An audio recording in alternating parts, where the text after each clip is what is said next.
This is pretty consistent with how my day has been going. Yep. That's okay. I mean, what doesn't kill you makes you stronger. That's what they say. Keep on saying. That's what they keep on saying. I just, I don't know. I am getting us some really cool music that'll coincide with this correctly when we finally get it going. But okay, Steve, you say music that coincides with us correctly. Please tell me what you envision with that. I'm curious. Do you know Epidemic Sound? Yeah. Okay, so I'm getting a bunch of tracks from that. What it'll do is actually coincide with the timer. So that's what I mean. Cool. Sounds good.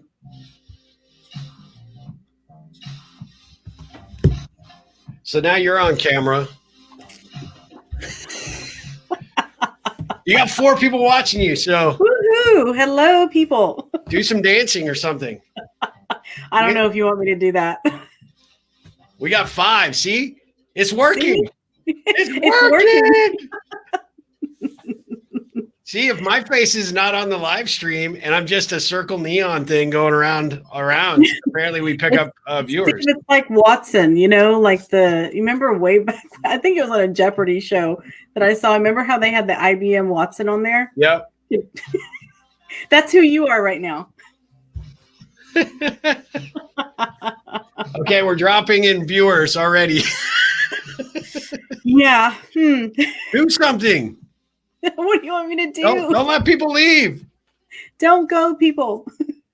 Well, who are these people? Where are they from exactly? I don't know. Let's see the comments. Cynthia's on. Cynthia Berg. Hey, Cynthia.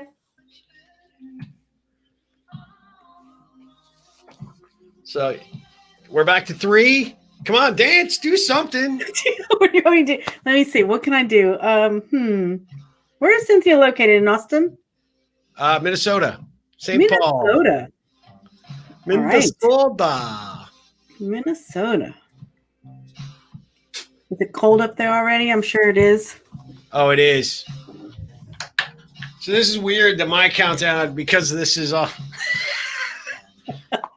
Steve doesn't want me to have a countdown. He's the only one that gets a countdown. It's ultimate control. He's going to make a grand entrance, people. I'm telling you.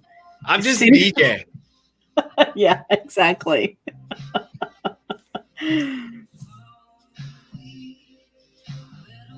See? Look how seamless that is. You just disappeared. That's weird. Do you like this music? Is this like, I don't know what kind of band this is. I can't even turn it up a little bit, Steve. I can't even hear it. Are you not hearing it? Are you not hearing it? I hear something. Oh. Hey, yeah. Cynthia, if you're still on, can you hear our music? Oh, I hear it now. Okay, so maybe it's not totally, maybe we don't have this totally locked in. I don't know. I'm so confused. Well, it's interesting. It's always interesting. Oh, what about now? I don't hear anything right now. Oh, let me play something. Yeah, see, Cynthia says that she hears it a little. See? Oh. Yeah. What about now? I hear like guitar playing or something. Is that right? Yeah. Steve, were you playing the guitar? Yes, I am. Well, you might as well sing with it for us, please. Old MacDonald had a farm. While he played guitar. All right, we're gonna be live, and well, you can see the timer. They can see it. We don't have to count it down anymore. So once I figure out these tools, all this stuff will be automated. I thought I had this correct. I spent 4 hours on it over the weekend messing with it, but it's apparently not working. That's not working. Just some technical difficulty. Oh, no problem. It did throw an error up here, so let's see what that says. All right. It says it does not like that. All right, you're going to bring us in. Yep. Hey, what's going on? How's everybody doing? Excellent. Steve, good to see you. Welcome to Conversation with Asha and Steve. Good to see I am you. Dr. Asha Prasad, and with me is my wonderful co-host and talented artist, Steve Harper. That was not me playing guitar. So there is no talented art here at all. I would like to be able to play like that. I practice all the time, but I am not that good. Yeah. So how's it going? It's going pretty good. Good to see you. So that anybody that's watching, Cynthia said she lost audio. Okay. Hey, Sonny, how are you doing? Thank you for joining. We're going to post yours back, Cynthia, here. Let us know if you can hear us, Cynthia. We really appreciate it. So what are we doing here today, Asha?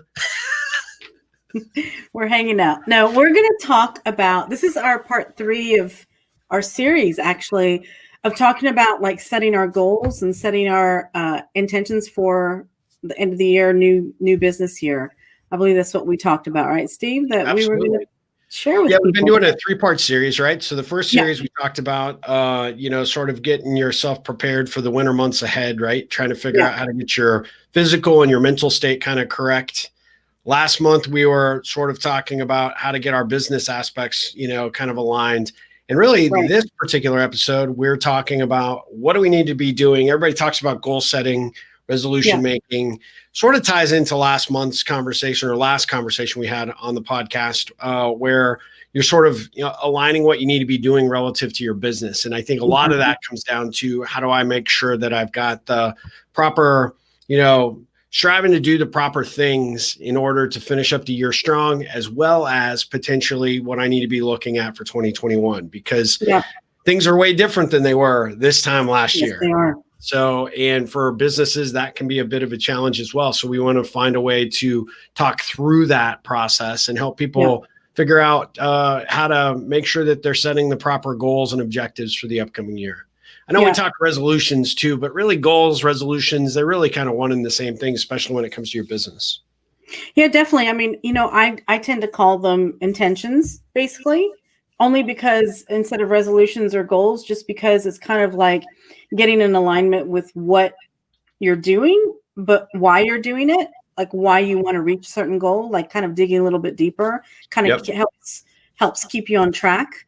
To be able to figure out what action items that you need to do. So yeah, it's interesting.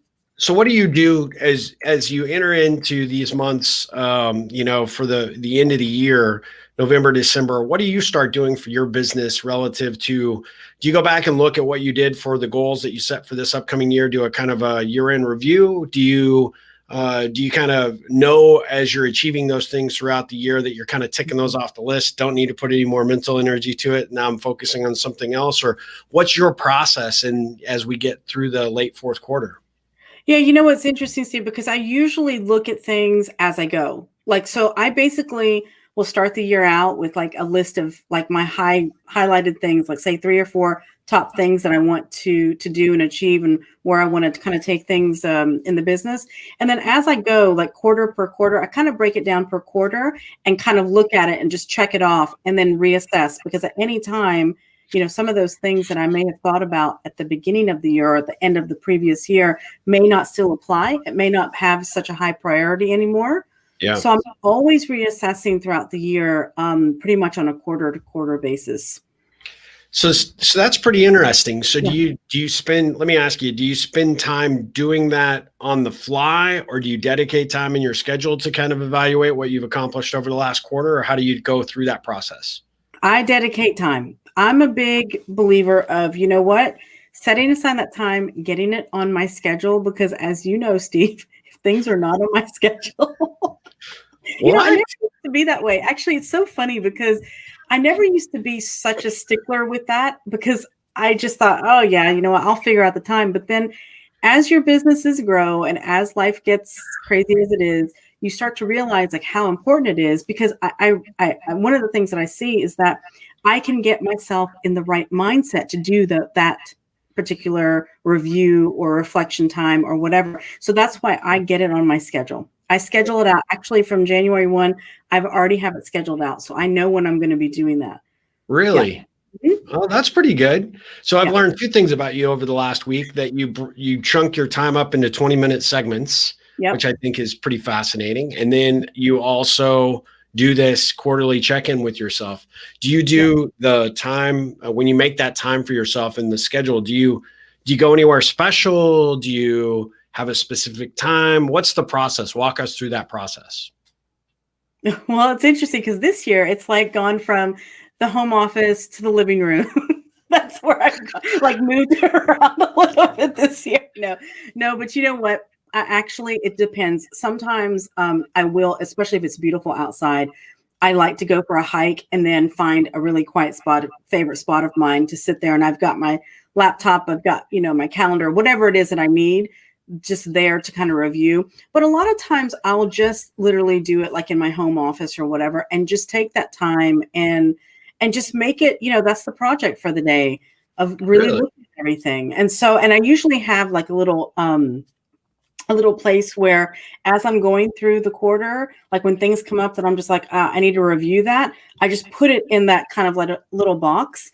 So that way it doesn't take up my mental space at that time, but I know that I will get to that. And so, with that perspective, it's like it's easier to do it at the home office. But I will do it outdoors sometimes, just depending on what the weather is and everything.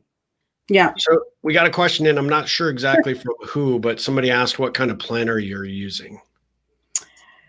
This is such a great question. Because I am a planner addict, actually. I Really? love different planners and I'm always like changing it up and everything. And actually this year, one of the planners that I use, the planner that I used for this entire year was actually Brendan Bouchard's planner. Really? The business planner that he has, I forgot the name of it. But for me, I liked it. I did like it, to be honest with you. But for me, what I've realized over the years, because like I said, I'm a planner addict. I love all sorts of different planners and calendars and all that other stuff. What I've realized is getting a good calendar where you have enough space to just really map out everything that you need to do. Prioritize. I like to have a list where I can prioritize things that are on my, daily list, my weekly list, and my monthly list. And so I can prioritize that. So it really doesn't matter. I mean, Steve, what planner do you use?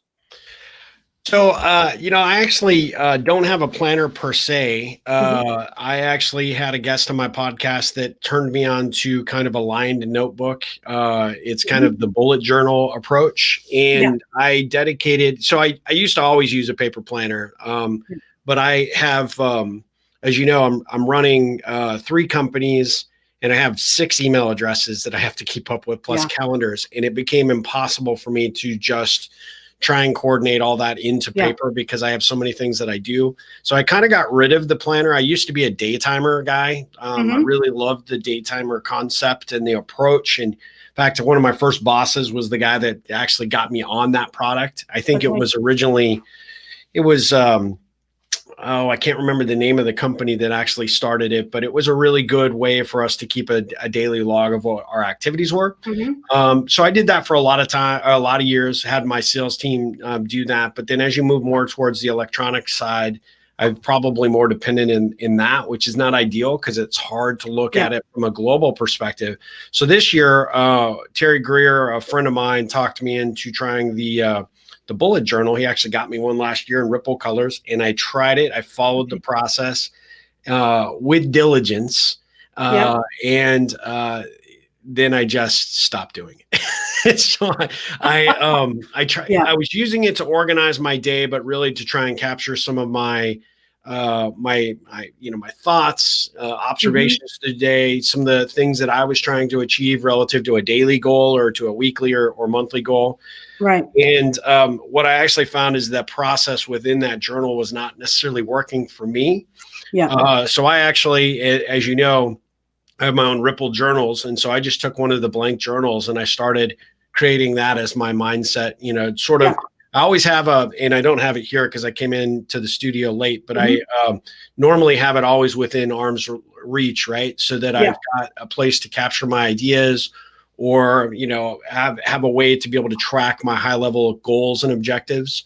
Yeah. So it's not a formalized process or system per se, but that's how I've kind of defaulted to that. So I have a bullet journal that's about a quarter of the way done, and went through it actually ironically last weekend just to kind of look at all the things that I had written down. And it was good. I could see some value, obviously, in being able to go back and look at that kind of daily reminder of what I do day to day. So I don't want to dissuade anybody from doing that. It's just, unfortunately, with everything that I've got going on, it's a bit of a challenge for me to keep up with it. So, it's 3 different calendars for my company, plus these 6 total emails that I use and keep track of. Combining that with now a paper process where I'm trying to work with different pins and bullet system, and this, it was a bit much. And so I found I was burning more time on the paper process than it was useful for me. So I kind of just went back to more of an organic way of, looking at those things and managing it day to day. Yeah, no, I mean, you know what? And I would say, whatever works for somebody. I mean, for me, I agree with you on that. It's kind of like, you've got to make a process that works for you. It's very important that it works for you, because you want to be able to stick with it. I think with the online, I mean, one of the things I love, because I've got so many different schedules, Acuity does a really great job of keeping track of that for me. Acuity, and coupling that with just Google, with What's Google Acuity? Calendar. I don't know what Acuity is. I can see literally everything that's going on, when my time is blocked out, when I'm free, that kind of thing. So, but what is Acuity? Is that that's software a scheduling program? Actually, Okay. It's a scheduling program. It's a scheduling program that I use for my online clients and customers. And but it works great. It works great because I can sync it with all the different calendars that I have, and so nothing is going to get booked over the other. Very seldomly. Let me put it that way. Unless I go in there myself and do something, then that's usually whenever there's a double booking of some sort. That's where I screw myself up. I mean, I have a commitment in the upcoming year that I'm going to have somebody that's going to take better control of what I'm doing day to day, because me myself can screw that up in big time. So we had a question that was asked as coaches, do you use other coaches for goal planning? I guess maybe for the planning purposes, maybe it'll hold you, yourself accountable. Mm-hmm. What about you, Asha? I mean, what would be your response to that? Like, do I use another coach to keep me on track? Is that well, here's the thing. This interesting thing about that is, for the longest time, I did work with several different coaches over the years myself. I do like to, in that process, there are people that I do talk to kind of go back and forth and just kind of talk things out with. But it's more like, a shoulder to shoulder. It's not really somebody that's coaching me and holding me accountable, because I've figured out ways to hold myself accountable over the years. You know what I mean? Because I do it for other people too. So, but I do love to kind of banter and to talk things over with a few people, just to kind of talk about what's on the agenda, what's for the year ahead, kind of thing. I mean, we have one of those calls on Friday, right? I mean, I'm sorry? You and I have one of those calls on Friday. Exactly. I mean, and I think that's great, Steve, right? Because I mean, I know you work with tons of people as well. And the thing about that is that whenever we can talk and whenever we get together, it's kind of nice because we can brainstorm in a very different way of what we're used to doing for other people. So that's really, really beneficial. Yeah. But how about you, Steve? Do you work with any other coaches or anything, for your goal planning? So I don't actually have a formal arrangement with any coaches specifically, but I have what I call kind of an accountability group of coaches that I work with. We hold each other. We have, regular routine check-ins and calls. Sometimes we'll do a group call, but most of us are really, we're hard chargers in our own right. And so with what they're doing with their careers and their clients, they're kind of like me. So they do coaching in addition to something else. And so a lot of times what we'll do is we'll sort of have that sanity check-in to make sure that we're not both biting off more than we can chew, right? Or any of us are biting off more than we can chew. And so it's really good to hear people's enthusiasm and excitement for what they've got, on the list for the week or the upcoming quarter. But then it's also good for you to say, well, look, based on what I know about you, do you think that that's too much? Or do you think that, you're you're perhaps maybe putting yourself in a position where you're going to cause yourself more stress or more frustration, that kind of thing. Right. So that's been extremely useful. I do plan to, in 2021, though, as with my schedule, take a little bit more concentrated effort. I've been talking to one individual in particular that this year has been particularly hard on them from a motivational perspective. So they have a need there for someone to kind of pick them up. And I kind of have a need for, they're exceptionally good at organizational planning and sort of, Okay. really from a organizing of core concepts and logistics. And so I'm going to engage them, and we're going to kind of do a quid pro quo on that kind of a exchange of services and in a more formal, regular check-in, right? So normally this other group of coaches is kind of like, hey, I've been really head down and under the desk and haven't come up for air. Maybe it's time for a call or which is a lot of fun, but and it's productive and helpful. And I think for anyone that might listen to the podcast or see this video, you got to have somebody that's holding you accountable. So, coaches even need coaches, right? I admit that 100% and benefit from it greatly. But so that's kind of my approach, to that process. I know Cynthia Berg just actually said spreadsheets when we were talking about tools and resources, and that's whatever works, right? I mean, those kinds of, that's the simplest, easiest way to create and manage a list. And so I totally get that. I think that's a fantastic way to do something. So I would, in lieu of a written list or a journal or a planner, spreadsheets absolutely work. Plus, you can access them virtually anywhere now, from wherever you might be. Exactly. And I think that that's important, right? Whatever it is that you decide to use, whatever it is, just make sure that you can have access to it, and if it is a paper journal, if it is a paper, carry it with you, just make sure that you have access to it at any time. That's really important. I'm going to ask Cynthia really quickly what her preferred spreadsheet is, just so that we've finally got our commenting thing looking like it's working correctly on our live stream. So that's great. So if there's anybody watching the live stream right now, you maybe just happen along. This is actually Conversations with Asha and Steve. I'm Steve Harper, and with me is Dr. Asha Prasad. We do a podcast together, and we decided that when we're doing these podcasts, we would just click well, you don't really click record because we're not recording per se, but we're turning the camera on and going, let's go. So, all right, Cynthia uses Excel. Like, why else would you use anything else?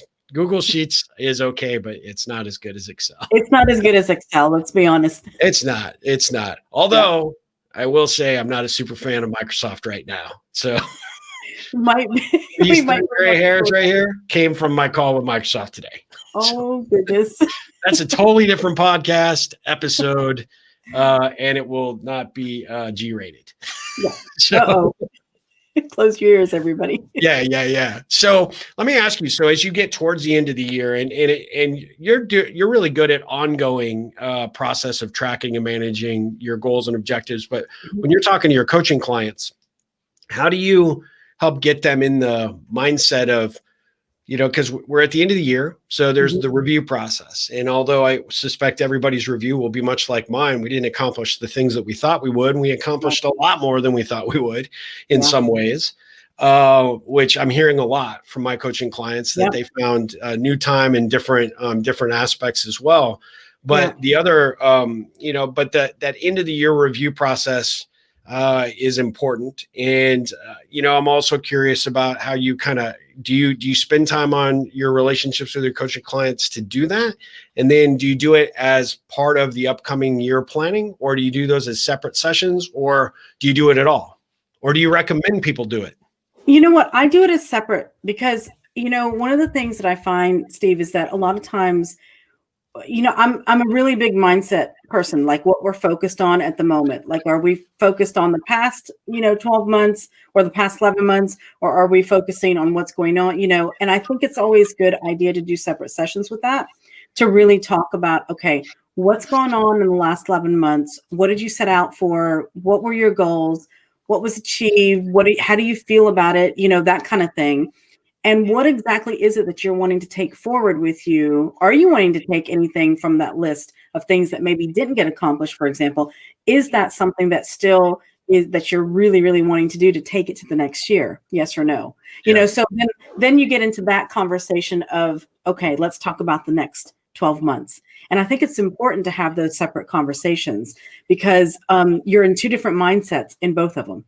Yeah, absolutely. I think it's important to probably break them out separately as well. But I also think it's kind of a great opportunity, especially in the review process, to go through the things that maybe didn't turn out exactly the way that you wanted to, or maybe learning from, hey, this didn't turn out the way you wanted to, but what was the positive thing that you can take away from it, right? Exactly. Maybe, you know, your failure to achieve is actually your protection against something else. And so just had that conversation with a coaching client of mine that really was going after one specific goal and was super down that they didn't achieve it. And had they gotten that, literally, they would have been too busy to take the next opportunity that came about, and it was worth 3 times more in revenue for them.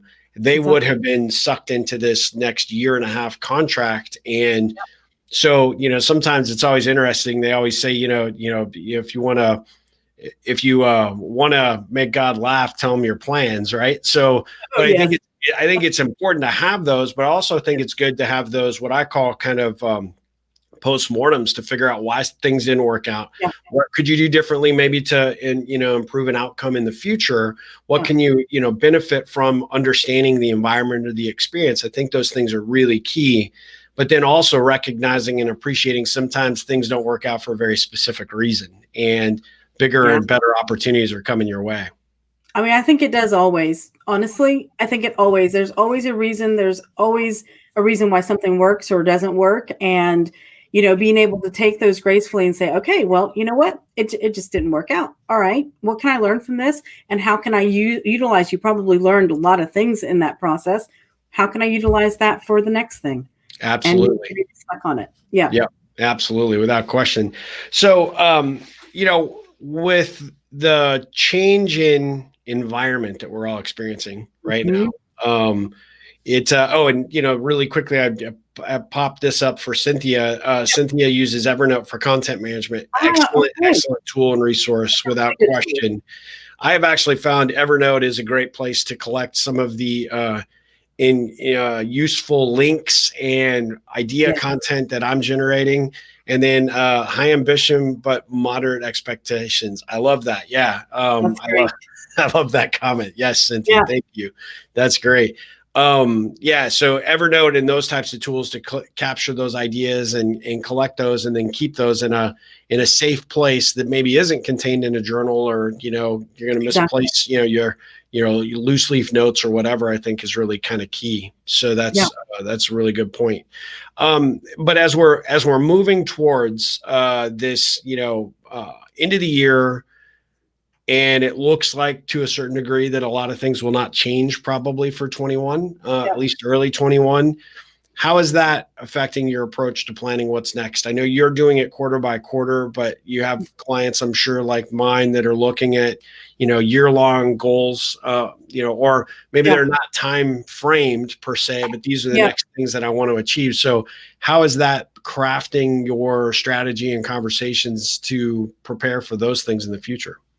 Well, it's interesting, Steve, because I was just having a conversation with somebody yesterday about this, a client of mine, about the fact that this is the first time that we're actually taking something from the end of a year into the new year.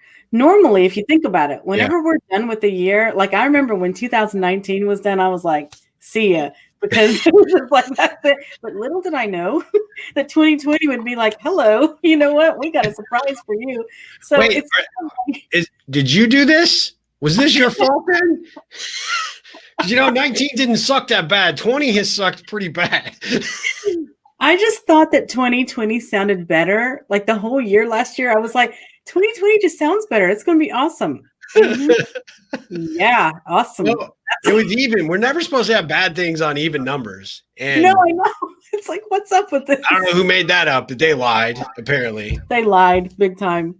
But no, so it was interesting because I was talking to a client of mine yesterday, and we were talking about how it's like we're taking this into the new year, at least for the first quarter. And so it is changing the conversation a little bit, but I think by now a lot of people have already shifted gears, because, and it depending on where you're living, okay, what country you're living, if you're in lockdowns or whatever it is, you've already started recreating new ways of doing business. So it's about reframing what that is and reframing your goal sets that go along with the new, keeping in mind that we could go back at some point to a somewhat normal of what it was before, and there's nothing wrong with entertaining that and looking at that. But I think reframing it now into what we've learned from the new way of doing business now, I think is really important. And to reframe that, what I found though, is that a lot of people are not really looking too far ahead. And this is with my clients, okay? They're looking for the first 2 quarters of next year, because I think if anything that this year has taught us is that flexibility is key, keeping that flexible, keeping it fluid.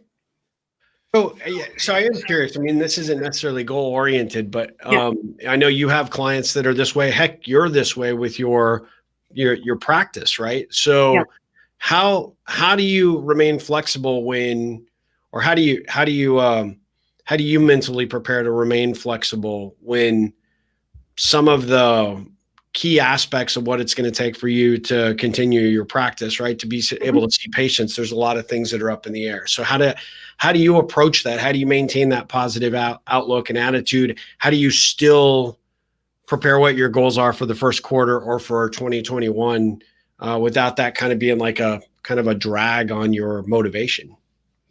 Well, I mean, the thing is, Steve, I think that that's about perspective, about how you see things. Okay. I mean, I do a lot of personal work. I mean, for myself personally, okay, I am very dedicated to working on my mindset, my state of being, this. I mean, this is my life. I mean, that's why I help people with it. I teach it. I help my clients with it, and teach it in any way that I can.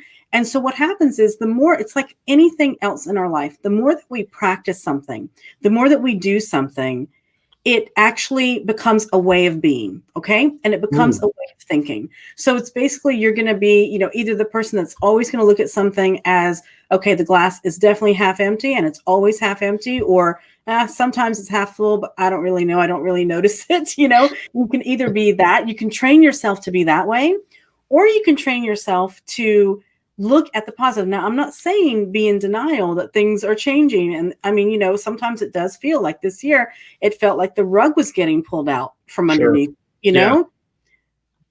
Be there, feel it, but don't get stuck in it. Because the thing about that is, and that's where you have to train yourself. This is my experience with it. I've trained myself not to get stuck in that, and to be like, okay, you know what? How can I spin this? What's the innovation here? What's the opportunity to do things differently? How can I do that? How can I still help people in the way I want to help them?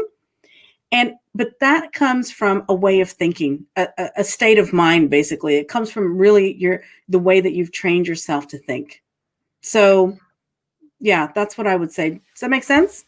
It does make sense. I think it's really, it's a good approach. I mean, I think we have very similar philosophies on this topic. You and I've talked about it offline, but I think, at the end of the day, again, like you said, you can't ignore the obvious, and you can't be Pollyanna about everything. But at the end of the day, it's really critical for you to wake up every morning, have the best possible attitude you can. And here's the thing, we're all facing the same circumstances. So what choices are we going to make? Right. And I told somebody the other day that a client actually that was focused on really kind of a negative approach. And I said, look, that is not going to serve you in any way, shape, or form. Exactly. It's not going to help you. Yes, things are tough. There's a lot of stresses. I know in their situation, there's financial pressures that they're facing because of the pandemic. But sitting there and just wallowing in it, letting it continue to just invade every aspect, physical and mental space, gives it power that can be, and potentially can dig you into a hole that can be hard to get out of. Absolutely. And so, let's look at the choices of what we can do. Let's start to talk about things that we can essentially, what we can control, and what's really, what's in our purview. And so, once we started doing that, it's actually the whole topic of this conversation today, which is you've got to, even though things may not exactly be all rosy for everybody, and we don't know what the future holds relative to this pandemic. What I do know is that, as long as you got breath in your, lungs, right? You got air in your lungs, and you're able to get up and you're able to get out to do something. So whatever that something is, you need to plan for it. You need to prepare for what's next. And ultimately, that's where I think a session like this, in terms of evaluating where you were this year, is important. But I also think getting to the point where you can start to look at what positives you can put and set in motion for yourself for the upcoming year, some goals to strive for, I think is even that much more important. Yeah, definitely, Steve. And you know what? One of the things I will say is that, we're all human beings. Yeah. And it doesn't, like, when things don't go well, of course we get upset. I mean, Steve can attest to this. There have been times that he and I have been on the phone that I have just been so like frustrated and just down about things. But the difference is we stay there for about 15 minutes, maybe. It never happened. You're never really that down. Let's not lie to the people. Come on. Anybody that's looking at that face knows that, well, look, this person just clearly does not ever get down. It's crazy. But I mean, the thing is allow yourself to feel it, but don't set up camp there. Like, just Agreed. Don't. Like, Agreed. You can visit it, but you don't just want to stay for the long tour. Go short tour. Short tour. Exactly. Hey, Jennifer, thank you, Jennifer, for that comment. You guys are awesome.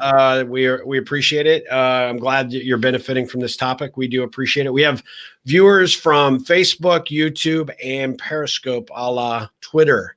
So, we appreciate everybody that's tuning in. For those of you that are joining this episode, we've been talking about sort of the end of the year, what to do to plan for kind of a review of what happened this year, personally and professionally. And then ultimately from there, what you want to do to plan for 2021.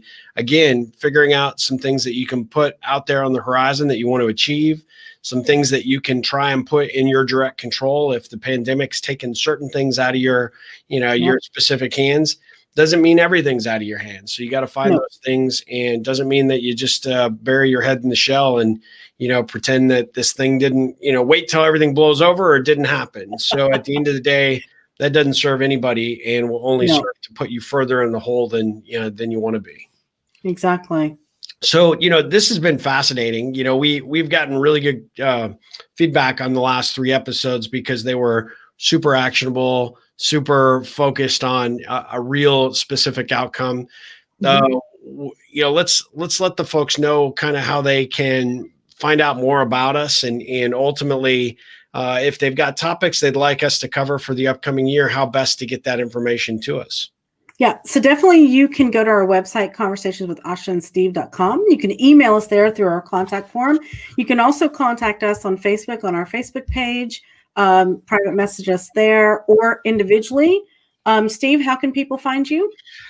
You can find me on at ripplecentral.com. That's my website. And you can find Asha at theprasadmethod.com.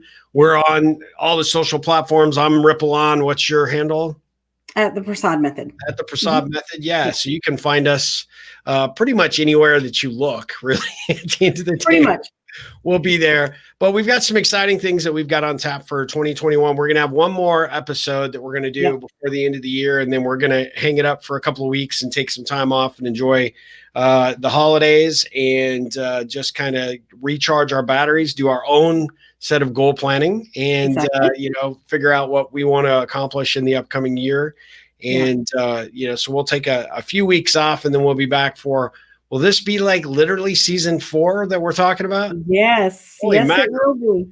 Yeah, and we've got some great things that we're looking to do a little bit differently in terms of the format and the approach, but stay tuned for that. But we definitely appreciate everybody that's listening on the podcast, everybody that has been tuning into these live streams. We can't thank you enough. And definitely, as Asha mentioned, go to our website, again, Conversations with Asha and Steve, and see share your ideas and thoughts about topics you'd like us to cover. And it doesn't always have to be business. I had somebody ask, is this just a business podcast? And I would say, no, No. we cover the grand gamut of everything. Yeah.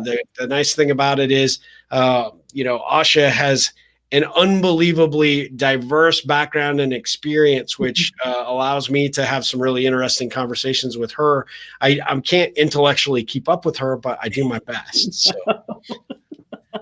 we try and have some really spirited conversations, and hit some topics that are of value, but it doesn't just have to be business oriented. No, not at all. Actually, I think, business, what's at the root of business? The people. That's exactly right. We've got to get personal. We got to talk about the person as well. So we're happy to do that as well. Absolutely. Well, this was fascinating. I appreciate you making time once again, Asha. We're going to be back very soon with our next and our final episode for 2020. And then we can put a pin in. We can put a pin in this year. I wonder if that pin will actually pop. I mean, it will. Next time we should just drink. I think that's a good idea. We should do our next conversations with Asha and Steve, the happy hour version. Exactly. All right. Well, listen, it was good seeing you. It was good talking to you as always. I appreciate the time. And for those of you listening, thanks so much for tuning in. And for those of you that watched on the live stream or will see the repeat episode, thanks for checking us out. Perfect. Thank you guys so much. Thank you, Steve. It's good to see you and see you soon. See you too. All right. Well, we'll talk soon. All right. Take care. Bye.